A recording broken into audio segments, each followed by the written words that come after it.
بسم الله الرحمن الرحيم. الحمد لله الذي أنزل على عبده الكتاب ولم يجعل له عوجا قيما لينذر بأسا شديدا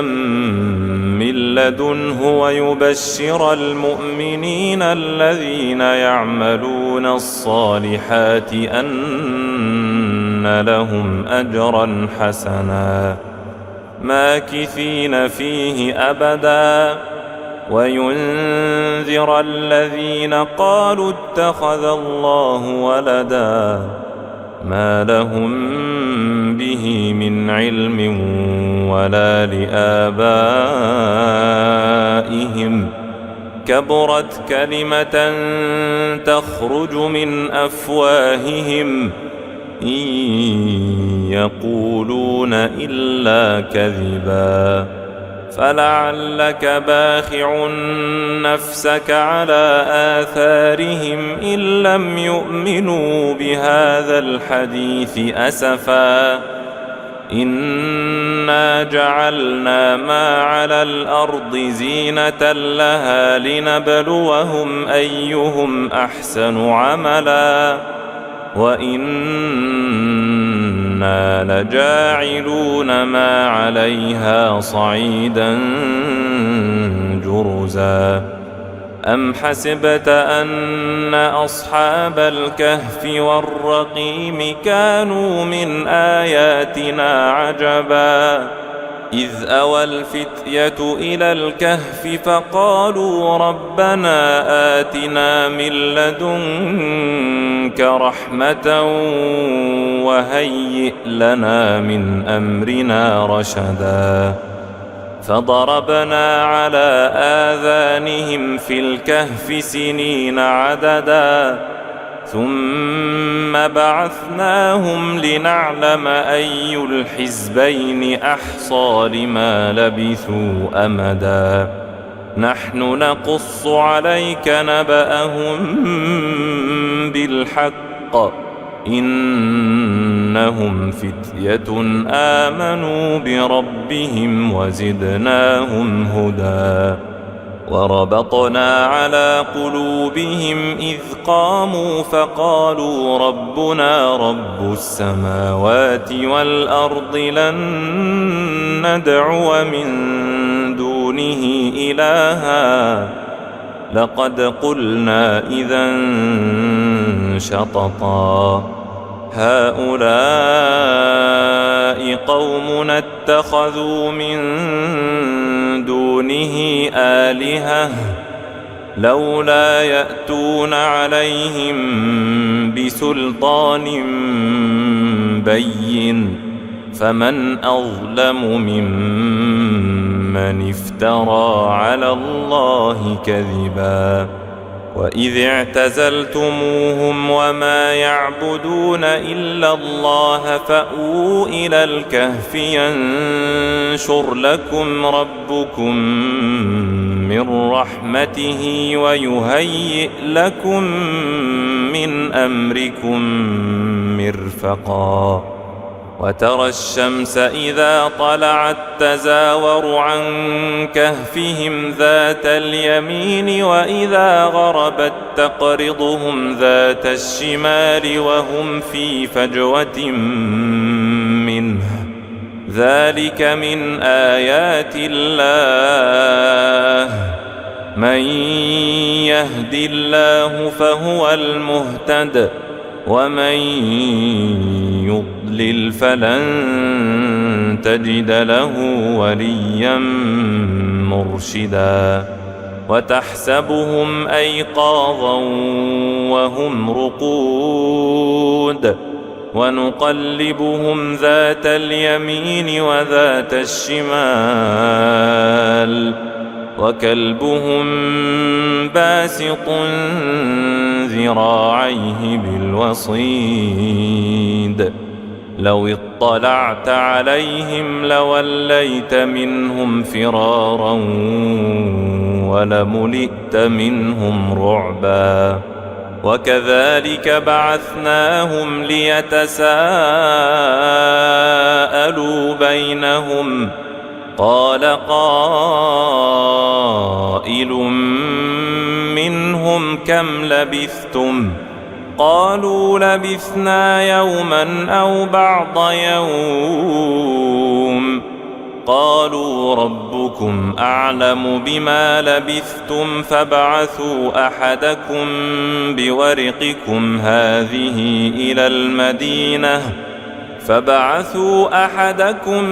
بورقكم هذه إلى المدينة فلينظر أيها أزكى طعاما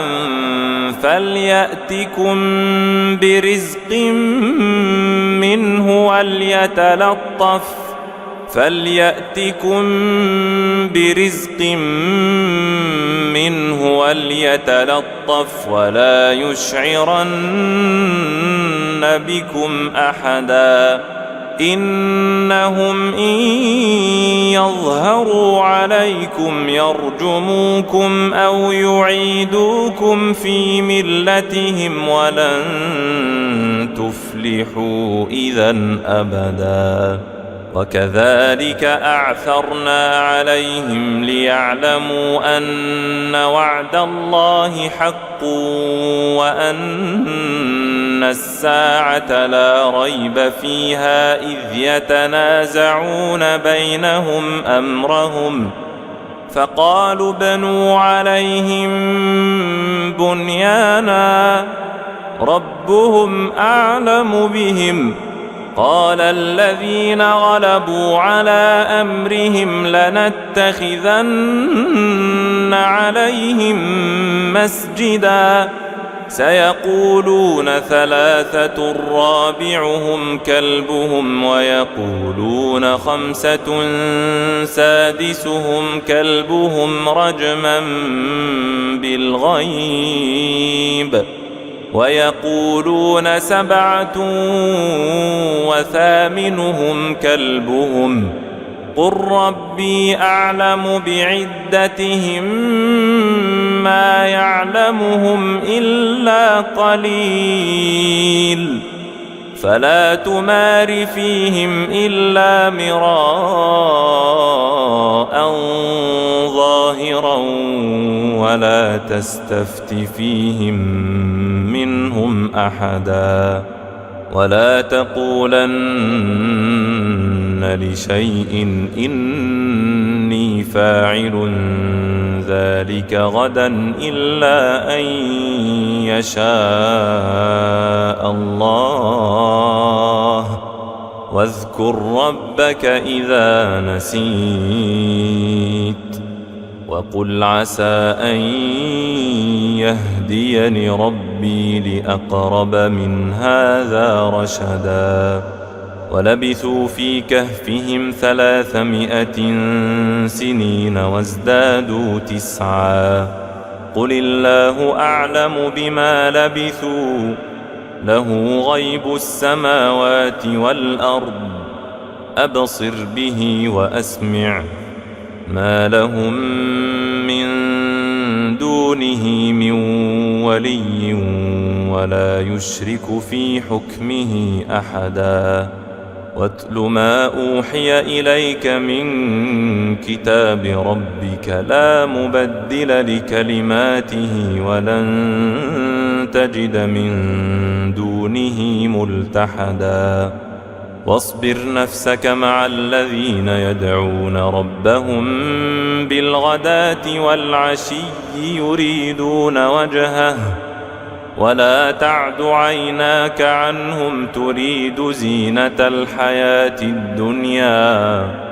ولا تطع من أغفلنا قلبه عن ذكرنا واتبع هواه وكان أمره فرطا وقل الحق من ربكم فمن شاء فليؤمن ومن شاء فليكفر إنا إنا أعتدنا للظالمين نارا أحاط بهم سرادقها وإن يستغيثوا يغاثوا بماء كالمهل يشوي الوجوه بئس الشراب وساءت مرتفقا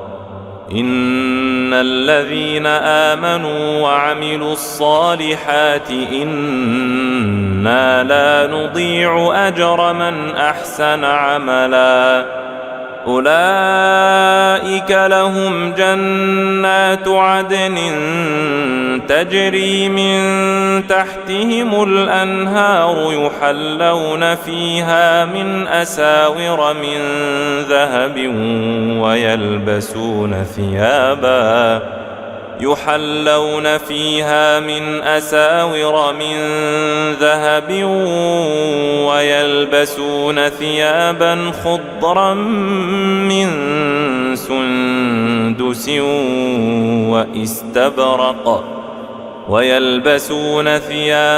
خضرا من سندس واستبرق متكئين فيها على الأرائك نعم الثواب وحسنت مرتفقا واضرب لهم مثل الرجلين جعلنا لأحدهما جنتين من أعناب وحففناهما بنخل وجعلنا بينهما زرعا كلتا الجنتين آتت أكلها ولم تظلم منه شيئا وفجرنا خلالهما نهرا وكان له ثمر فقال لصاحبه وهو يحاوره أنا أكثر منك مالا وأعز نفرا ودخل جنته وهو ظالم لنفسه قال ما أظن أن تبيد هذه أبدا وما أظن الساعة قائمة ولئن رددت إلى ربي لأجدن خيرا منها منقلبا قال له صاحبه وهو يحاوره أكفرت بالذي خلقك من تراب ثم من نطفة ثم سواك رجلا لكن هو الله ربي ولا أشرك بربي أحدا ولولا إذ دخلت جنتك قلت ما شاء الله لا قوة إلا بالله إن ترني أنا أقل منك مالا وولدا فعسى ربي أن يؤتيني خيرا من جنتك ويرسل عليها حسبانا من السماء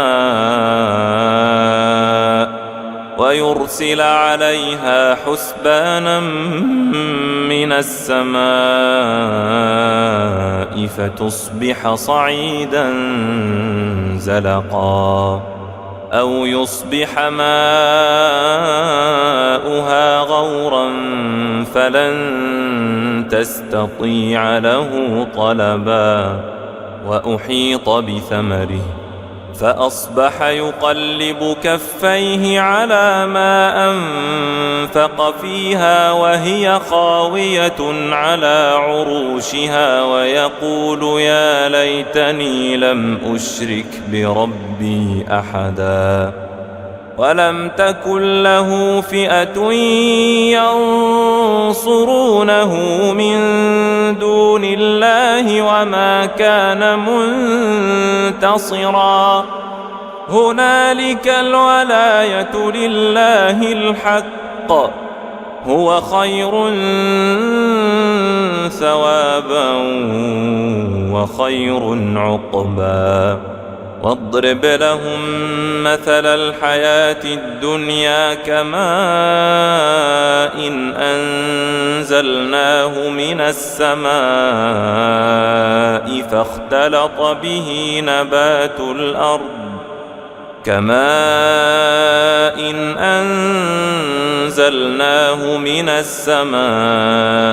فاختلط به نبات الأرض فأصبح هشيما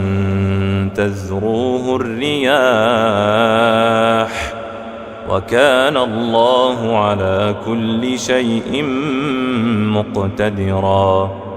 المال والبنون زينة الحياة الدنيا والباقيات الصالحات خير عند ربك ثوابا وخير أملا ويوم نسير الجبال وترى الأرض بارزة وحشرناهم فلم نغادر منهم أحدا وعرضوا على ربك صفا لقد جئتمونا كما خلقناكم أول مرة بل زعمتم أن لن نجعل لكم موعدا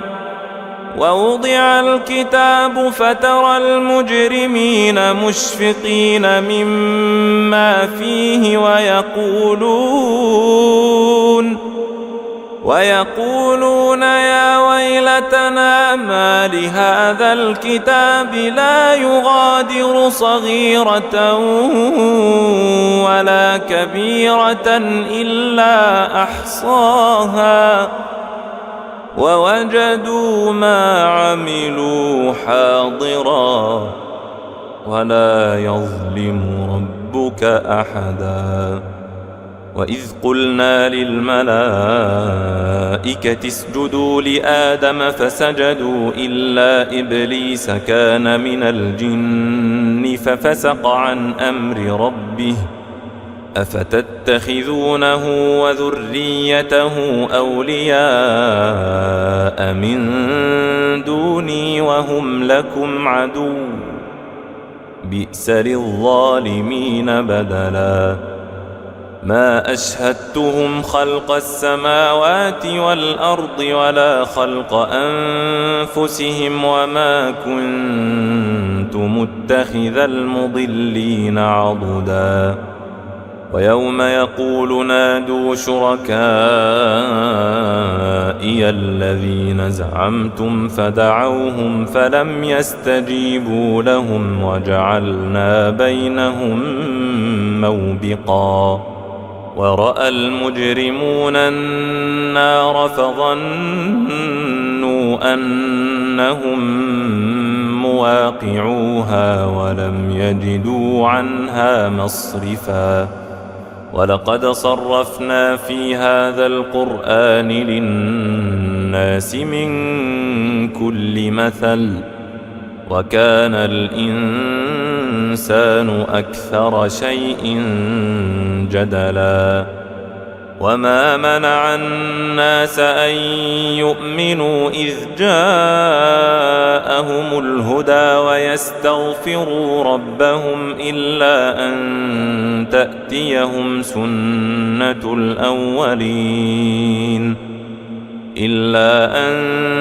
تأتيهم سنة الأولين أو يأتيهم العذاب قبلا وما نرسل المرسلين إلا مبشرين ومنذرين ويجادل الذين كفروا بالباطل ليدحضوا به الحق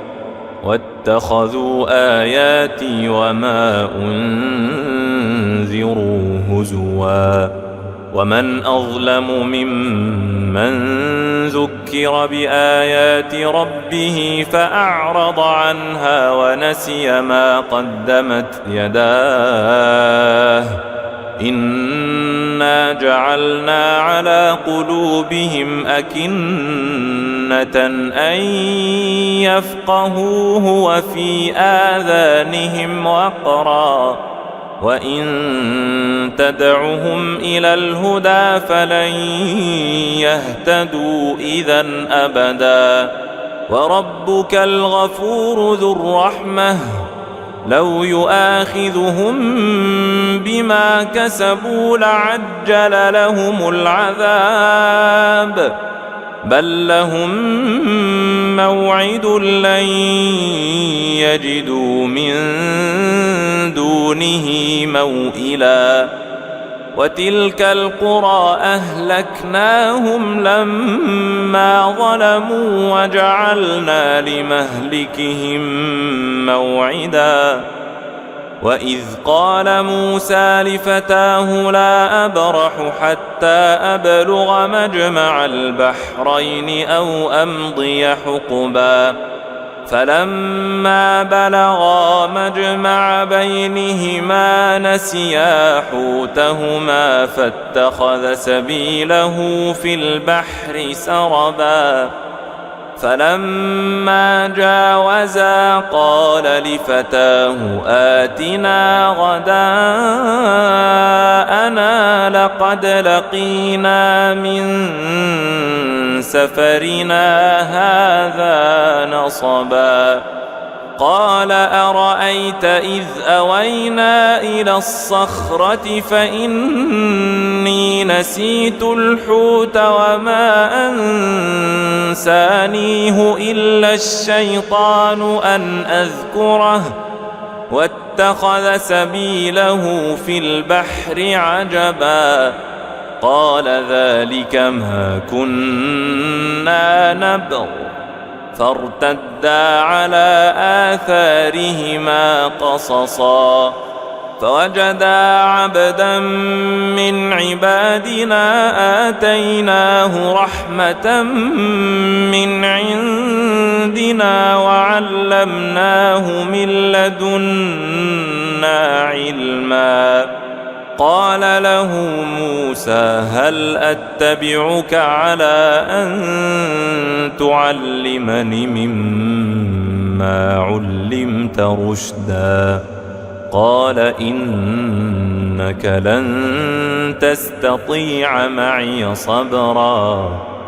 وكيف تصبر على ما لم تحط به خبرا قال ستجدني إن شاء الله صابرا ولا أعصي لك أمرا قال فإن اتبعتني فلا تسألني عن شيء حتى أحدث لك منه ذكرا فانطلقا حتى إذا ركبا في السفينة خرقها قال أخرقتها لتغرق أهلها لقد جئت شيئا إمرا قال ألم أقل إنك لن تستطيع معي صبرا قال لا تؤاخذني بما نسيت ولا ترهقني من أمري عسرا فانطلقا حتى إذا لقيا غلاما فقتله قال أقتلت نفسا زكية بغير نفس لقد جئت شيئا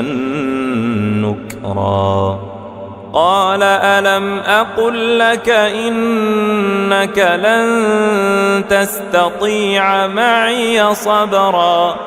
قال إن سألتك عن شيء بعدها فلا تصاحبني قد بلغت من لدني عذرا فانطلقا حتى إذا أتيا أهل قرية استطعما أهلها فأبوا أن يضيفوهما فوجدا فيها جدارا يريد أن ينقض فأقامه قال لو شئت لاتخذت عليه أجرا قال هذا فراق بيني وبينك سأنبئك بتأويل ما لم تستطع عليه صبرا أما السفينة فكانت لمساكين يعملون في البحر فأردت أن أعيبها وكان وراءهم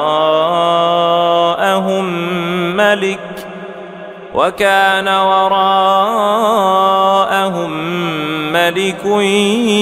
يأخذ كل سفينة غصبا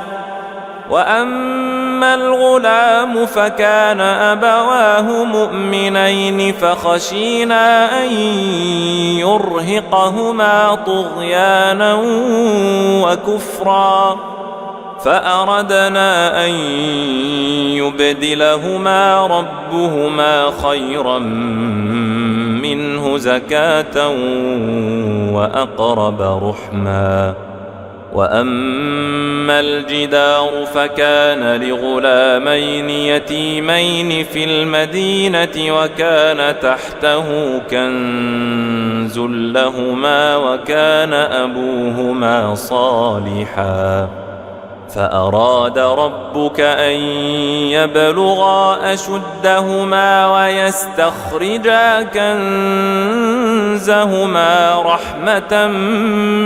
من ربك وما فعلته عن أمري ذلك تأويل ما لم تستطع عليه صبرا ويسألونك عن ذي القرنين قل سأتلو عليكم منه ذكرا إنا مكنا له في الأرض وآتيناه من كل شيء سببا فأتبع سببا حتى إذا بلغ مغرب الشمس وجدها تغرب في عين حمئة ووجد عندها قوما قلنا يا ذا القرنين إما أن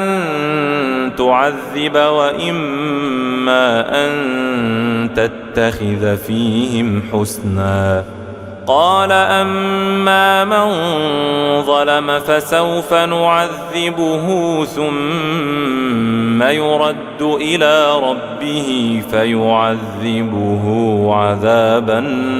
نكرا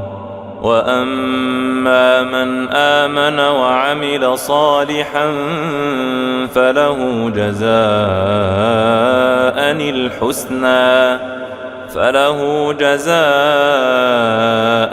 الحسنى وسنقول له من أمرنا يسرا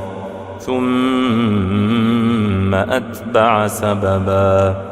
حتى إذا بلغ مطلع الشمس وجدها تطلع على قوم لم نجعل لهم من دونها سترا كذلك وقد أحطنا بما لديه خبرا ثم أتبع سببا حتى إذا بلغ بين السدين وجد من دونهما قوما لا يكادون يفقهون قولا قالوا يا ذا القرنين إن يأجوج ومأجوج مفسدون في الأرض فهل نجعل لك خرجا على أن تجعل بيننا وبينهم سدا قال ما مكني فيه ربي خير فأعينوني بقوة أجعل بينكم وبينهم ردما آتوني زبر الحديد حتى إذا ساوى بين الصدفين قال انفخوا حتى إذا جعله نارا قال آتوني أفرغ عليه قطرا فما استطاعوا أن يظهروه وما استطاعوا له نقبا قال هذا رحمة من ربي فإذا جاء وعد ربي جعله دكاء وكان وعد ربي حقا وتركنا بعضهم يومئذ يموج في بعض ونفخ في الصور فجمعناهم جمعا وعرضنا جهنم يومئذ للكافرين عرضا الذين كانت أعينهم في غطاء عن ذكري وكانوا لا يستطيعون سمعا أفحسب الذين كفروا أن يتخذوا عبادي من دوني أولياء إنا أعتدنا جهنم للكافرين نزلا قل هل ننبئكم بالأخسرين أعمالا الذين ضل سعيهم في الحياة الدنيا وهم يحسبون أنهم يحسنون صنعا أولئك الذين كفروا بآيات ربهم ولقائه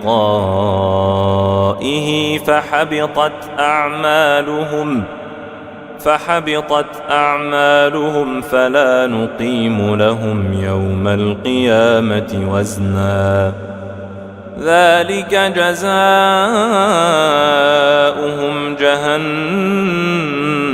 بما كفروا واتخذوا آياتي ورسلي هزوا إن الذين آمنوا وعملوا الصالحات كانت لهم جنات الفردوس نزلا خالدين فيها لا يبغون عنها حولا قل لو كان البحر مدادا لكلمات ربي لنفد البحر قبل أن تنفد كلمات ربي ولو جئنا بمثله مددا قل إنما أنا بشر مثلكم يوحى إلي أنما إلهكم إله واحد فمن كان يرجو لقاء ربه فليعمل عملا صالحا ولا يشرك بعبادة ربه أحدا بسم الله الرحمن الرحيم الحمد لله الذي أنزل على عبده الكتاب ولم يجعل له عوجا قيما لينذر بأسا شديدا من لدنه ويبشر المؤمنين الذين يعملون الصالحات أن لهم أجرا حسنا ماكثين فيه أبدا وينذر الذين قالوا اتخذ الله ولدا ما لهم به به من علم ولا لآبائهم كبرت كلمة تخرج من أفواههم إن يقولون إلا كذبا فلعلك باخع نفسك على آثارهم إن لم يؤمنوا بهذا الحديث أسفا إنا جعلنا ما على الأرض زينة لها لنبلوهم أيهم أحسن عملا وإنا لجاعلون ما عليها صعيدا جرزا أم حسبت أن أصحاب الكهف والرقيم كانوا من آياتنا عجبا إذ أوى الفتية إلى الكهف فقالوا ربنا آتنا من لدنك رحمة وهيئ لنا من أمرنا رشدا فضربنا على آذانهم في الكهف سنين عددا ثم بعثناهم لنعلم أي الحزبين أحصى لما لبثوا أمدا نحن نقص عليك نبأهم بالحق إنهم فتية آمنوا بربهم وزدناهم هدى وربطنا على قلوبهم إذ قاموا فقالوا ربنا رب السماوات والأرض لن ندعو من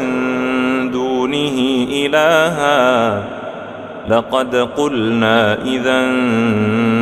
شططا هؤلاء قومنا اتخذوا من دونه آلهة لولا يأتون عليهم بسلطان بين فمن أظلم ممن افترى على الله كذبا وإذ اعتزلتموهم وما يعبدون إلا الله فأووا إلى الكهف ينشر لكم ربكم من رحمته ويهيئ لكم من أمركم مرفقا وترى الشمس إذا طلعت تزاور عن كهفهم ذات اليمين وإذا غربت تقرضهم ذات الشمال وهم في فجوة منه ذلك من آيات الله من يهد الله فهو المهتد ومن يضلل فلن تجد له وليا مرشدا وتحسبهم أيقاظا وهم رقود ونقلبهم ذات اليمين وذات الشمال وكلبهم باسط ذراعيه بالوصيد لو اطلعت عليهم لوليت منهم فرارا ولملئت منهم رعبا وكذلك بعثناهم ليتساءلوا بينهم قال قائل منهم كم لبثتم قالوا لبثنا يوما أو بعض يوم قالوا ربكم أعلم بما لبثتم فابعثوا أحدكم بورقكم هذه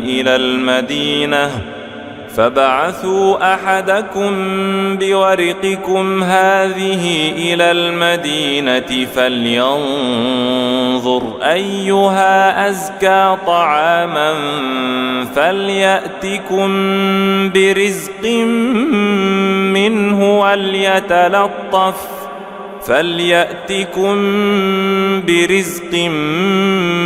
منه وليتلطف ولا يشعرن بكم أحدا إنهم إن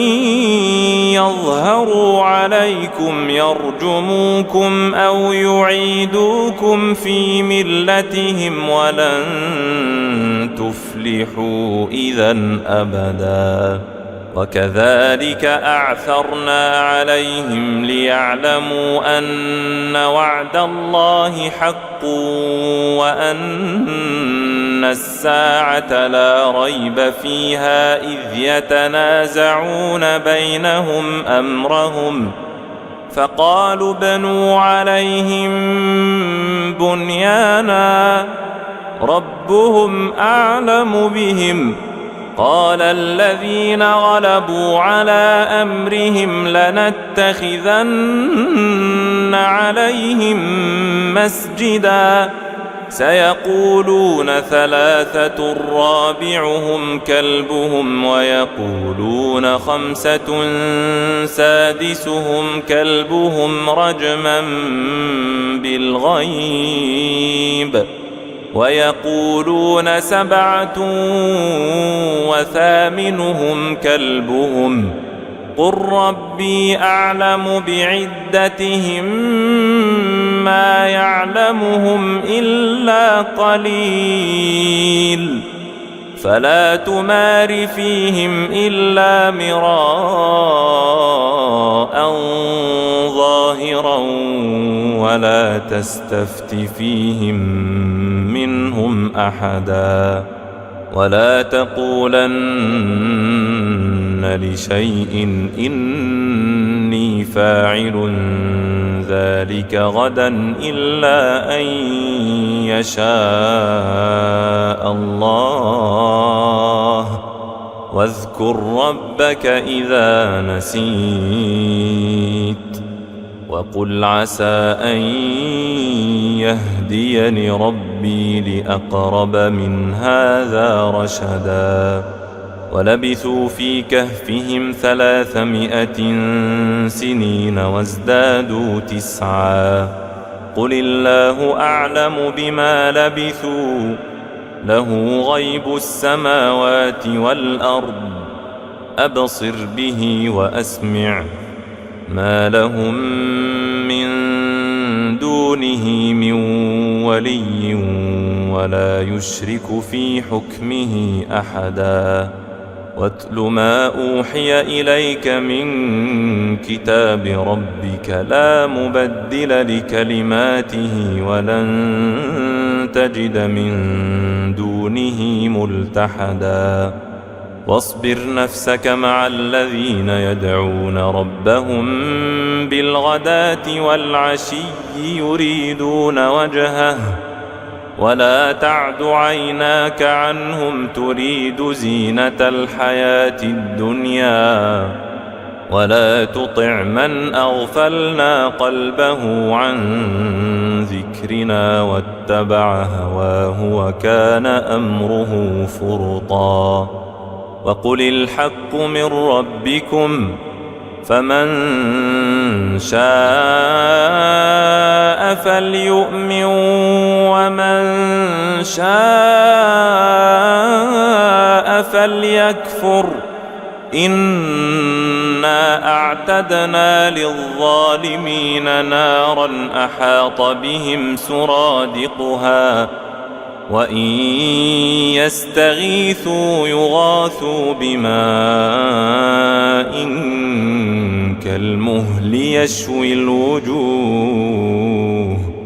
بئس الشراب وساءت مرتفقا إن الذين آمنوا وعملوا الصالحات إنا لا نضيع أجر من أحسن عملا أولئك لهم جنات عدن تجري من تحتهم الأنهار يحلون فيها من أساور من ذهب ويلبسون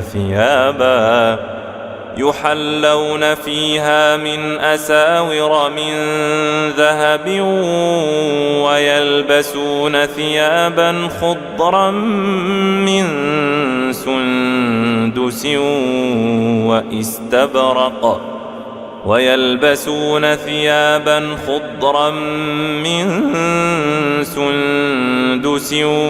واستبرق متكئين فيها على الأرائك نعم الثواب وحسنت مرتفقا. واضرب لهم مثل الرجلين جعلنا لأحدهما جنتين من أعناب وحففناهما بنخل وجعلنا بينهما زرعا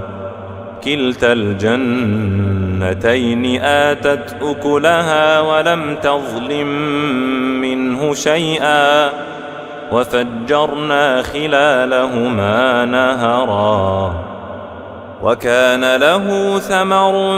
فقال لصاحبه وهو يحاوره أنا أكثر منك مالا وأعز نفرا. ودخل جنته وهو ظالم لنفسه قال ما أظن أن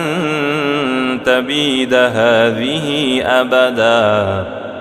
وما أظن الساعة قائمة ولئن رددت إلى ربي لأجدن خيرا منها منقلبا. قال له صاحبه وهو يحاوره أكفرت بالذي خلقك من تراب ثم من نطفة ثم سواك رجلا لكن هو الله ربي ولا أشرك بربي أحدا. ولولا إذ دخلت جنتك قلت ما شاء الله لا قوة إلا بالله إن ترني أنا أقل منك مالا وولدا فعسى ربي أن يؤتيني خيرا من جنتك ويرسل عليها حسبانا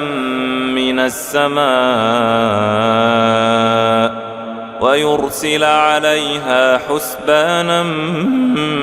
السماء فتصبح صعيدا زلقا أو يصبح ماؤها غورا فلن تستطيع له طلبا. وأحيط بثمره فأصبح يقلب كفيه على ما أنفق فيها وهي خاوية على عروشها ويقول يا ليتني لم أشرك بربي أحدا. ولم تكن له فئة ينصرونه من دون الله وما كان منتصرا. هنالك الولاية لله الحق هو خير ثوابا وخير عقبا. واضرب لهم مثل الحياة الدنيا كماء إن أنزلناه من السماء فاختلط به كماء أنزلناه من السماء فاختلط به نبات الأرض فأصبح هشيما تذروه الرياح وكان الله على كل شيء مقتدرا. المال والبنون زينة الحياة الدنيا والباقيات الصالحات خير عند ربك ثوابا وخير أملا. ويوم نسير الجبال وترى الأرض بارزة وحشرناهم فلم نغادر منهم أحدا وعرضوا على ربك صفا لقد جئتمونا كما خلقناكم أول مرة بل زعمتم أن لن نجعل لكم موعدا. ووضع الكتاب فترى المجرمين مشفقين مما فيه ويقولون يا ويلتنا ما لهذا الكتاب لا يغادر صغيرة ولا كبيرة إلا أحصاها ووجدوا ما عملوا حاضرا ولا يظلم ربك أحدا. وإذ قلنا للملائكة اسجدوا لآدم فسجدوا إلا إبليس كان من الجن ففسق عن أمر ربه أفتتخذونه وذريته أولياء من دوني وهم لكم عدو بئس للظالمين بدلا. ما أشهدتهم خلق السماوات والأرض ولا خلق أنفسهم وما كنت متخذ المضلين عضدا. ويوم يقول نادوا شركائي الذين زعمتم فدعوهم فلم يستجيبوا لهم وجعلنا بينهم موبقا. ورأى المجرمون النار فظنوا أنهم مواقعوها ولم يجدوا عنها مصرفا.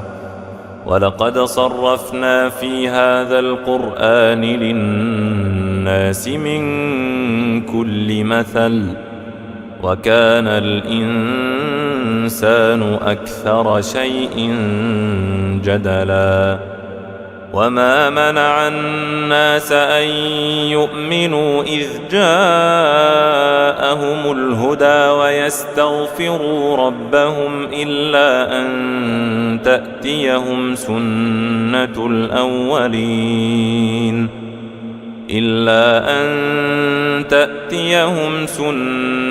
الأولين أو يأتيهم العذاب قبلا. وما نرسل المرسلين إلا مبشرين ومنذرين ويجادل الذين كفروا بالباطل ليدحضوا به الحق واتخذوا آياتي وما أنذروا هزوا. ومن أظلم ممن ذكر بآيات ربه فأعرض عنها ونسي ما قدمت يداه إنا جعلنا على قلوبهم أكنة أن يفقهوه وفي آذانهم وقرا وإن تدعهم إلى الهدى فلن يهتدوا إذا أبدا. وربك الغفور ذو الرحمة لو يؤاخذهم بما كسبوا لعجل لهم العذاب بل لهم موعد لن يجدوا من دونه موئلا وتلك القرى أهلكناهم لما ظلموا وجعلنا لمهلكهم موعدا وإذ قال موسى لفتاه لا أبرح حتى أبلغ مجمع البحرين أو أمضي حقبا فلما بلغا مجمع بينهما نسيا حوتهما فاتخذ سبيله في البحر سربا فلما جاوزا قال لفتاه آتنا غداءنا لقد لقينا من سفرنا هذا نصبا قال أرأيت إذ أوينا إلى الصخرة فإني نسيت الحوت وما أنسانيه إلا الشيطان أن أذكره واتخذ سبيله في البحر عجبا قال ذلك ما كنا نبغ فارتدا على آثارهما قصصا فوجدا عبدا من عبادنا آتيناه رحمة من عندنا وعلمناه من لدنا علما قال له موسى هل أتبعك على أن تعلمني مما علمت رشدا قال إنك لن تستطيع معي صبرا وكيف تصبر على ما لم تحط به خبرا قال ستجدني إن شاء الله صابرا ولا أعصي لك أمرا قال فإن اتبعتني فلا تسألني عن شيء حتى أحدث لك منه ذكرا فانطلقا حتى إذا ركبا في السفينة خرقها قال أخرقتها لتغرق أهلها لقد جئت شيئا إمرا قال ألم أقل إنك لن تستطيع معي صبرا قال لا تؤاخذني بما نسيت ولا ترهقني من أمري عسرا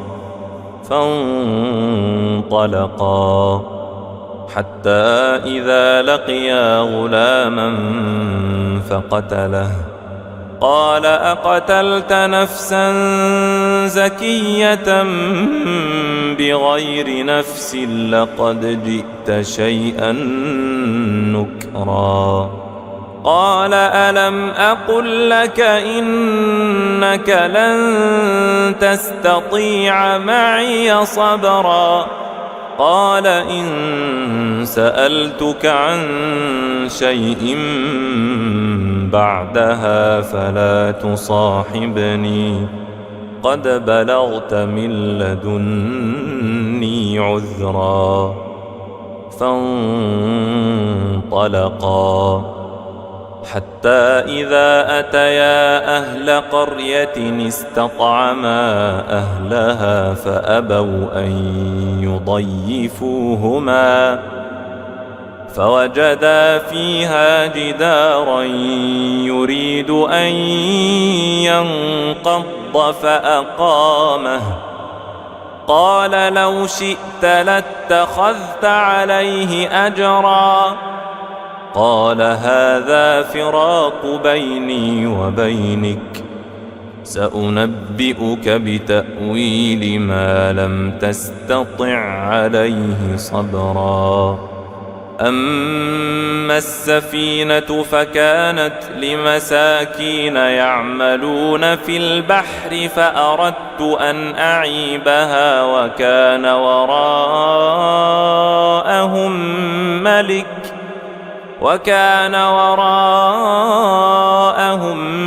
ملك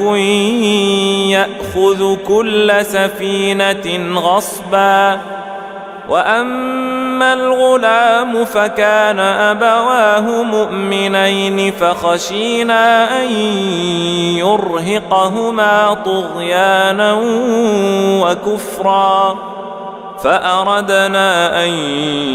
يبدلهما ربهما خيرا منه زكاة وأقرب رحما وأما الجدار فكان لغلامين يتيمين في المدينة وكان تحته كنز لهما وكان أبوهما صالحا فأراد ربك أن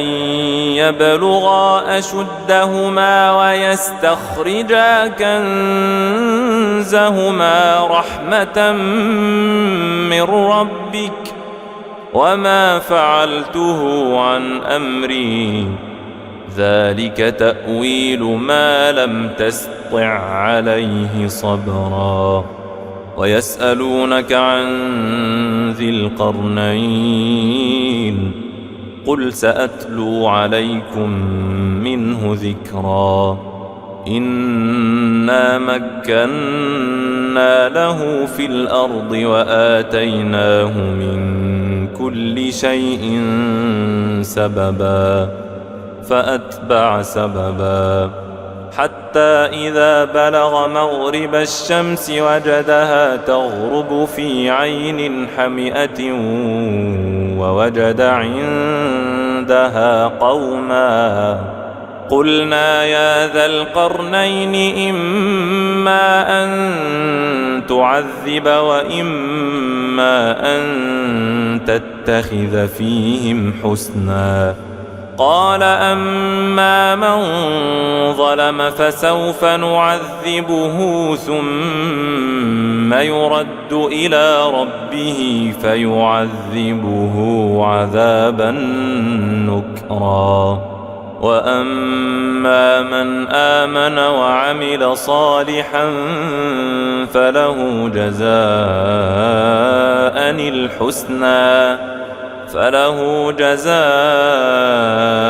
الحسنى وسنقول له من أمرنا يسرا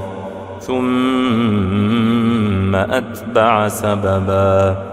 حتى إذا بلغ مطلع الشمس وجدها تطلع على قوم لم نجعل لهم من دونها سترا كذلك وقد أحطنا بما لديه خبرا ثم أتبع سببا حتى إذا بلغ بين السدين وجد من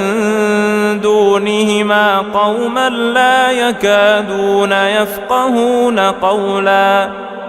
قالوا يا ذا القرنين إن يأجوج ومأجوج مفسدون في الأرض فهل نجعل لك خرجا على أن تجعل بيننا وبينهم سدا قال ما مكني فيه ربي خير فأعينوني بقوة أجعل بينكم وبينهم ردما آتوني زبر الحديد حتى إذا ساوى بين الصدفين قال انفخوا حتى إذا جعله نارا قال آتوني أفرغ عليه قطرا فما استطاعوا أن يظهروه وما استطاعوا له نقبا. قال هذا رحمة من ربي فإذا جاء وعد ربي جعله دكاء وكان وعد ربي حقا. وتركنا بعضهم يومئذ يموج في بعض ونفخ في الصور فجمعناهم جمعا وعرضنا جهنم يومئذ للكافرين عرضا. الذين كانت أعينهم في غطاء عن ذكري وكانوا لا يستطيعون سمعا. أفحسب الذين كفروا أن يتخذوا عبادي من دوني أولياء إنا أعتدنا جهنم للكافرين نزلا. قل هل ننبئكم بالأخسرين أعمالا الذين ضل سعيهم في الحياة الدنيا وهم يحسبون أنهم يحسنون صنعا. أولئك الذين كفروا بآيات ربهم ولقائه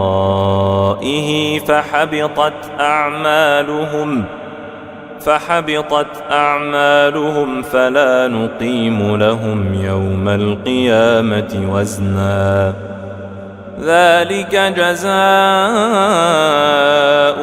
جهنم بما كفروا واتخذوا آياتي ورسلي هزوا. إن الذين آمنوا وعملوا الصالحات كانت لهم جنات الفردوس نزلا خالدين فيها لا يبغون عنها حولا. قل لو كان البحر مدادا لكلمات ربي لنفد البحر قبل أن تنفد كلمات ربي ولو جئنا بمثله مددا. قل إنما أنا بشر مثلكم يوحى إلي أنما إلهكم إله واحد فمن كان يرجو لقاء ربه فليعمل عملا صالحا ولا يشرك بعبادة ربه أحدا. بسم الله الرحمن الرحيم. الحمد لله الذي أنزل على عبده الكتاب ولم يجعل له عوجا قيما لينذر بأسا شديدا من لدنه ويبشر المؤمنين الذين يعملون الصالحات أن لهم أجرا حسنا ماكثين فيه أبدا وينذر الذين قالوا اتخذ الله ولدا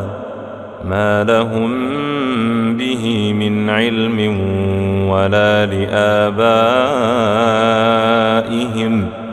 كبرت كلمة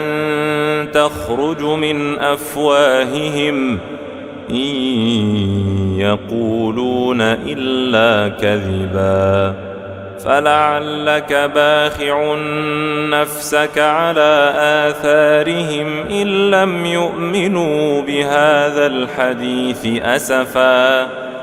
إنا جعلنا ما على الأرض زينة لها لنبلوهم أيهم أحسن عملا وإنا لجاعلون ما عليها صعيدا جرزا أم حسبت أن أصحاب الكهف والرقيم كانوا من آياتنا عجبا إذ أوى الفتية إلى الكهف فقالوا ربنا آتنا من لدنك رحمة وهيئ لنا من أمرنا رشدا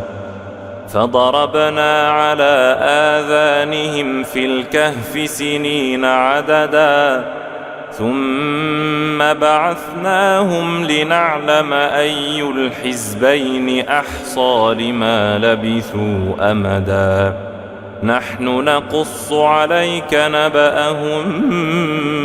بالحق إنهم فتية آمنوا بربهم وزدناهم هدى وربطنا على قلوبهم إذ قاموا فقالوا ربنا رب السماوات والأرض لن ندعو من دونه إلها لقد قلنا إذا شططا هؤلاء قومنا اتخذوا من دونه آلهة لولا يأتون عليهم بسلطان بين فمن أظلم ممن افترى على الله كذبا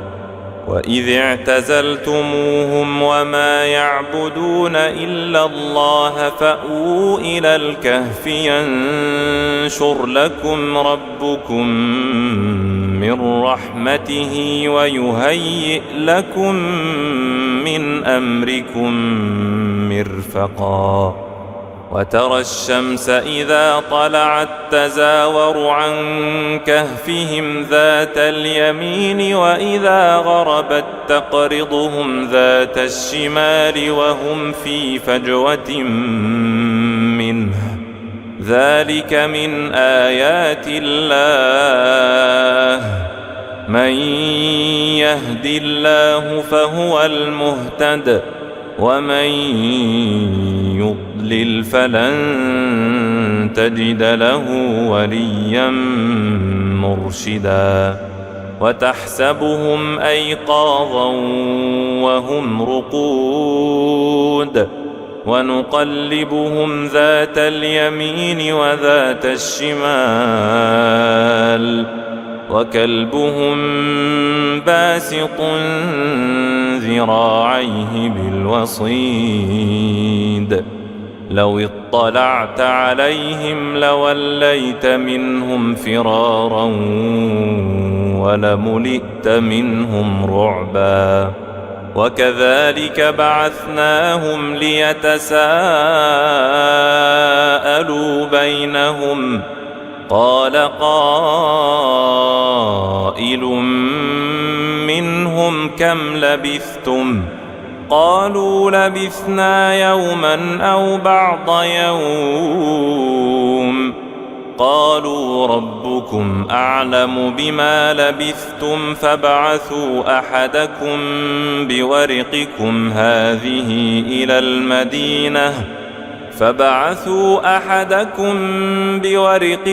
هذه إلى المدينة فلينظر أيها أزكى طعاما فليأتكم برزق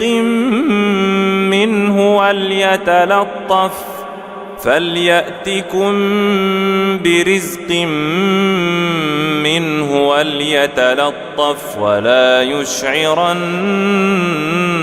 بكم أحدا إنهم إن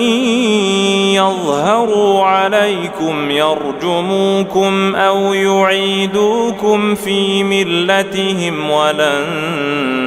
تفلحوا إذا أبدا وكذلك أعثرنا عليهم ليعلموا أن وعد الله حق وأن الساعة لا ريب فيها إذ يتنازعون بينهم أمرهم فقالوا بنوا عليهم بنيانا ربهم أعلم بهم قال الذين غلبوا على أمرهم لنتخذن عليهم مسجدا سيقولون ثلاثة رابعهم كلبهم ويقولون خمسة سادسهم كلبهم رجما بالغيب ويقولون سبعة وثامنهم كلبهم قل ربي أعلم بعدتهم ما يعلمهم إلا قليل فلا تمار فيهم إلا مراء ظاهرا ولا تستفت فيهم منهم أحدا ولا تقولن لشيء إني فاعل ذلك غدا إلا أن يشاء الله واذكر ربك إذا نسيت وقل عسى أن يهديني ربي لأقرب من هذا رشدا ولبثوا في كهفهم 300 سنين وازدادوا 9 قل الله أعلم بما لبثوا له غيب السماوات والأرض أبصر به وأسمع ما لهم من دونه من ولي ولا يشرك في حكمه أحدا واتل ما أوحي إليك من كتاب ربك لا مبدل لكلماته ولن تجد من دونه ملتحدا واصبر نفسك مع الذين يدعون ربهم بالغداة والعشي يريدون وجهه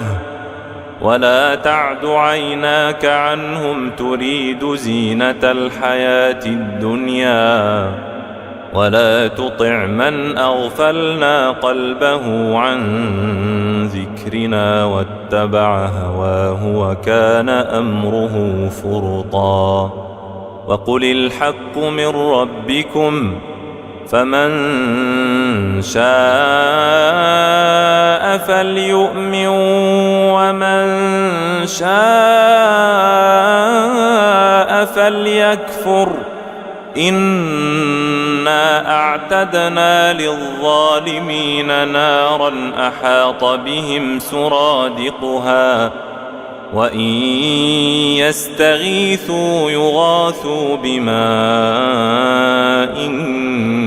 كالمهل يشوي الوجوه بئس الشراب وساءت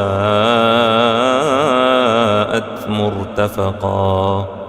إن الذين آمنوا وعملوا الصالحات إنا لا نضيع أجر من أحسن عملا أولئك لهم جنات عدن تجري من تحتهم الأنهار يحلون فيها من أساور من ذهب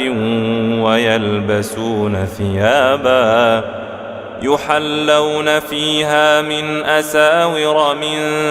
ذهب ويلبسون ثيابا خضرا من سندس سندس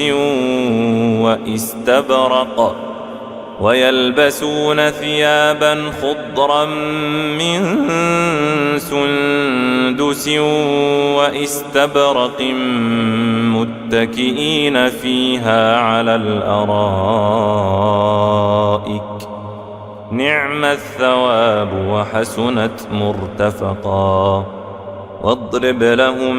مثل الرجلين جعلنا لأحدهما جنتين من أعناب وحففناهما بنخل وجعلنا بينهما زرعا كلتا الجنتين آتت أكلها ولم تظلم منه شيئا وفجرنا خلالهما نهرا. وكان له ثمر فقال لصاحبه وهو يحاوره أنا أكثر منك مالا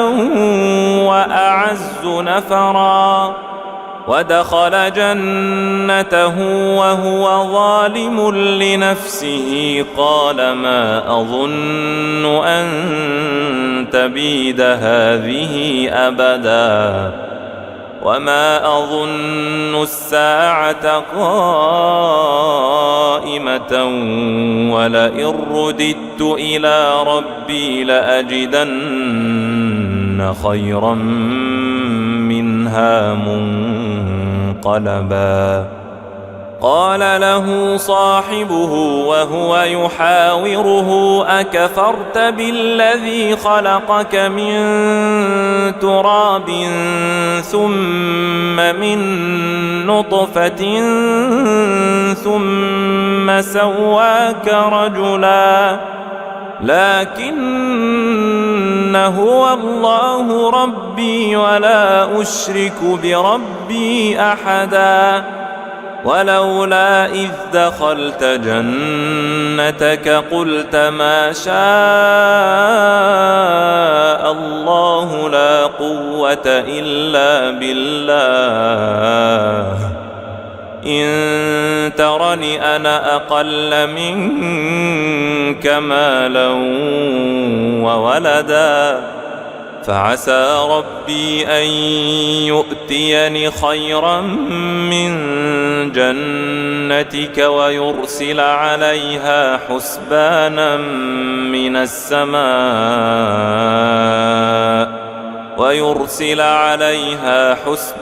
من السماء فتصبح صعيدا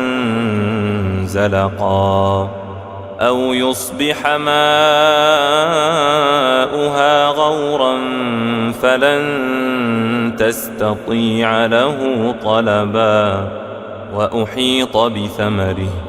فأصبح يقلب كفيه على ما أنفق فيها وهي خاوية على عروشها ويقول يا ليتني لم أشرك بربي أحدا. ولم تكن له فئة ينصرونه من دون الله وما كان منتصرا. هنالك الولاية لله الحق هو خير ثوابا وخير عقبا. واضرب لهم مثل الحياة الدنيا كماء إن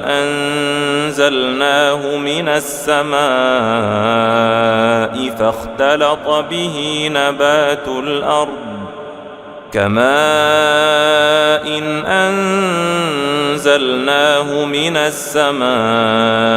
فاختلط به نبات الأرض فأصبح هشيما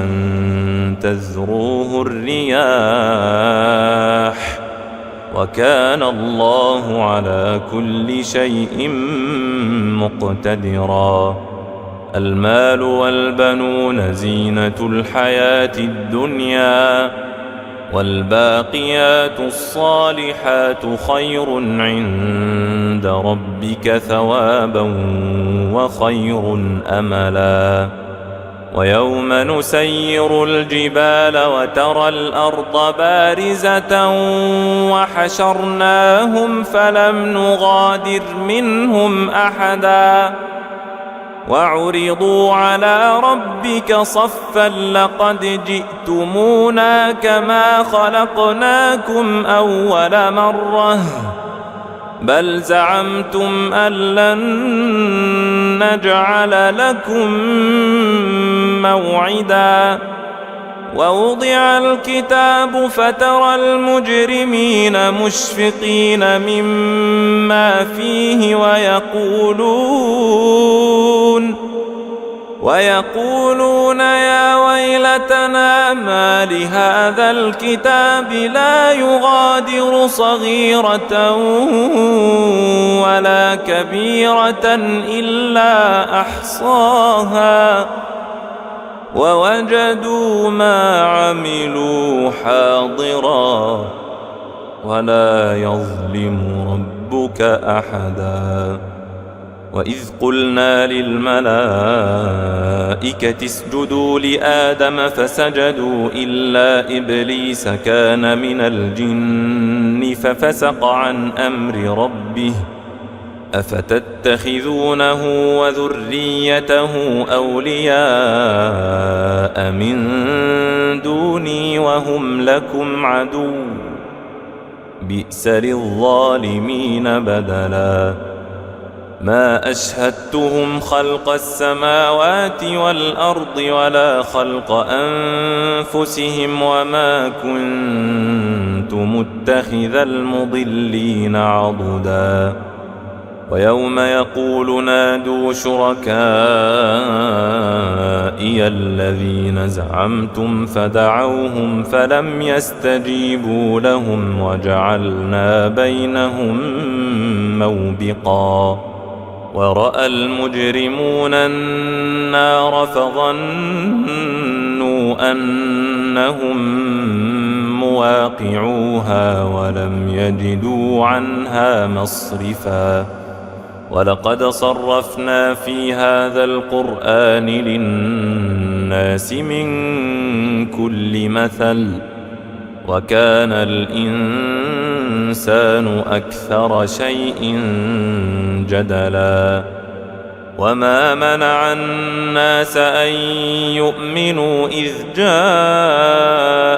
الهدى ويستغفروا ربهم إلا أن تأتيهم سنة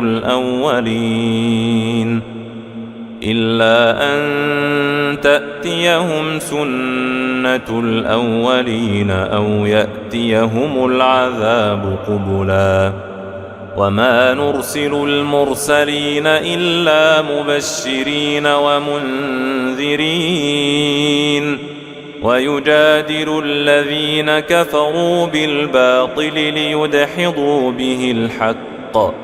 واتخذوا آياتي وما أنذروا هزوا. ومن أظلم ممن ذكر بآيات ربه فأعرض عنها ونسي ما قدمت يداه إنا جعلنا على قلوبهم أكنة أن يفقهوه وفي آذانهم وقرا وإن تدعهم إلى الهدى فلن يهتدوا إذا أبدا. وربك الغفور ذو الرحمة لو يؤاخذهم بما كسبوا لعجل لهم العذاب بل لهم موعد لن يجدوا من دونه موئلا. وتلك القرى أهلكناهم لما ظلموا وجعلنا لمهلكهم موعدا وإذ قال موسى لفتاه لا أبرح حتى أبلغ مجمع البحرين أو أمضي حقبا فلما بلغا مجمع بينهما نسيا حوتهما فاتخذ سبيله في البحر سربا فلما جاوزا قال لفتاه آتنا غداءنا لقد لقينا من سفرنا هذا نصبا قال أرأيت إذ أوينا إلى الصخرة فإني نسيت الحوت وما أنسانيه إلا الشيطان أن أذكره واتخذ سبيله في البحر عجبا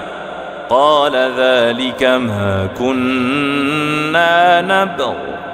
فارتدا على آثارهما قصصا فوجدا عبدا من عبادنا آتيناه رحمة من عندنا وعلمناه من لدنا علما قال له موسى هل أتبعك على أن تعلمني مما علمت رشدا قال إنك لن تستطيع معي صبرا وكيف تصبر على ما لم تحط به خبرا قال ستجدني إن شاء الله صابرا ولا أعصي لك أمرا قال فإن اتبعتني فلا تسألني عن شيء حتى أحدث لك منه ذكرا فانطلقا حتى إذا ركبا في السفينة خرقها قال أخرقتها لتغرق أهلها لقد جئت شيئا إمرا قال ألم أقل إنك لن تستطيع معي صبرا قال لا تؤاخذني بما نسيت ولا ترهقني من أمري عسرا فانطلقا حتى إذا لقيا غلاما فقتله قال أقتلت نفسا زكية بغير نفس لقد جئت شيئا نكرا قال ألم أقل لك إنك لن تستطيع معي صبرا قال إن سألتك عن شيء بعدها فلا تصاحبني قد بلغت من لدني عذرا فانطلقا حتى إذا أتيا أهل قرية استطعما أهلها فأبوا أن يضيفوهما فوجدا فيها جدارا يريد أن ينقض فأقامه قال لو شئت لاتخذت عليه أجرا قال هذا فراق بيني وبينك سأنبئك بتأويل ما لم تستطع عليه صبرا أما السفينة فكانت لمساكين يعملون في البحر فأردت أن أعيبها وكان وراءهم ملك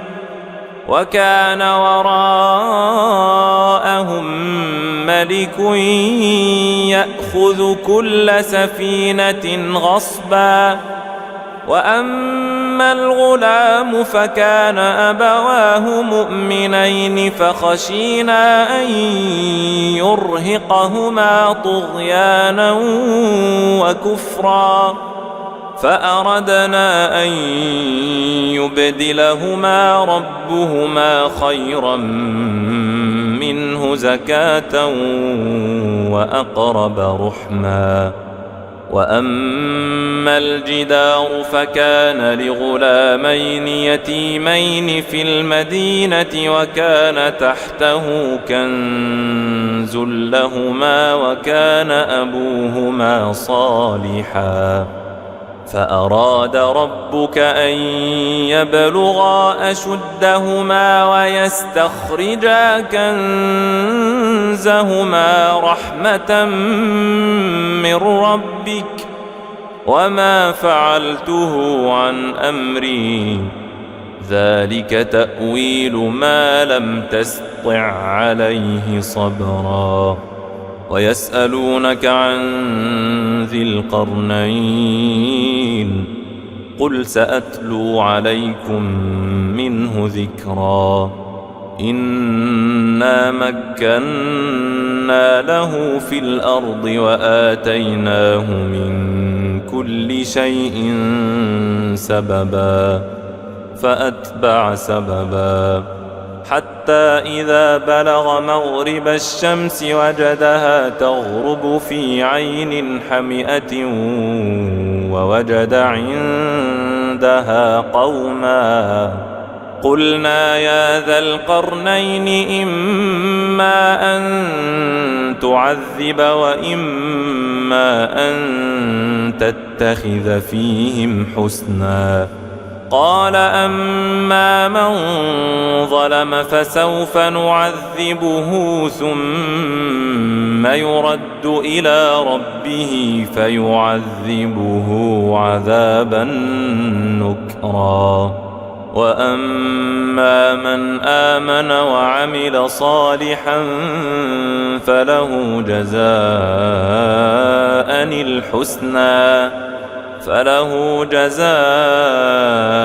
الحسنى وسنقول له من أمرنا يسرا. ثم أتبع سببا حتى إذا بلغ مطلع الشمس وجدها تطلع على قوم لم نجعل لهم من دونها سترا. كذلك وقد أحطنا بما لديه خبرا. ثم أتبع سببا حتى إذا بلغ بين السدين وجد من دونهما قوما لا يكادون يفقهون قولا. قالوا يا ذا القرنين إن يأجوج ومأجوج مفسدون في الأرض فهل نجعل لك خرجا على أن تجعل بيننا وبينهم سدا. قال ما مكني فيه ربي خير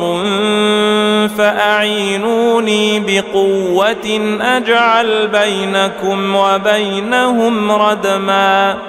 آتوني زبر الحديد حتى إذا ساوى بين الصدفين قال انفخوا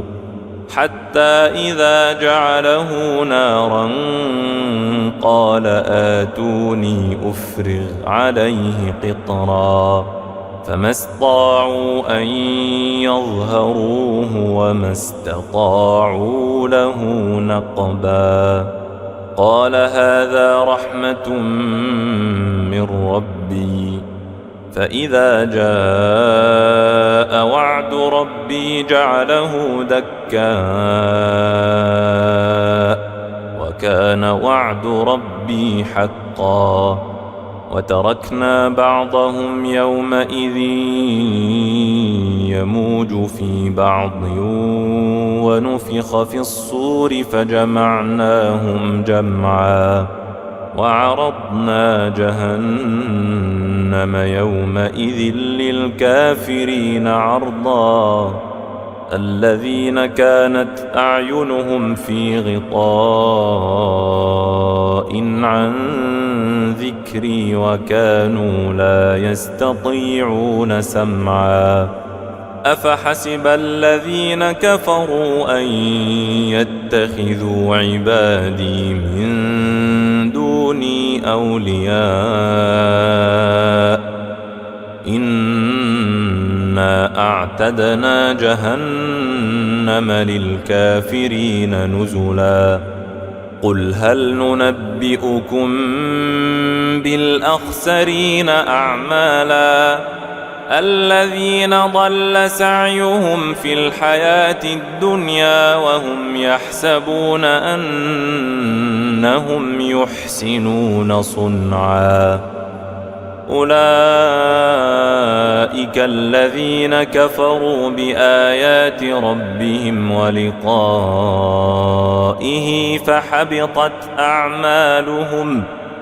فحبطت أعمالهم فلا نقيم لهم يوم القيامة وزنا ذلك جزاؤهم جهنم بما كفروا واتخذوا آياتي ورسلي هزوا إن الذين آمنوا وعملوا الصالحات كانت لهم جنات الفردوس نزلا خالدين فيها لا يبغون عنها حولا قل لو كان البحر مدادا لكلمات ربي لنفد البحر قبل أن تنفد كلمات ربي ولو جئنا بمثله مددا قل إنما أنا بشر مثلكم يوحى إلي أنما إلهكم إله واحد فمن كان يرجو لقاء ربه فليعمل عملا صالحا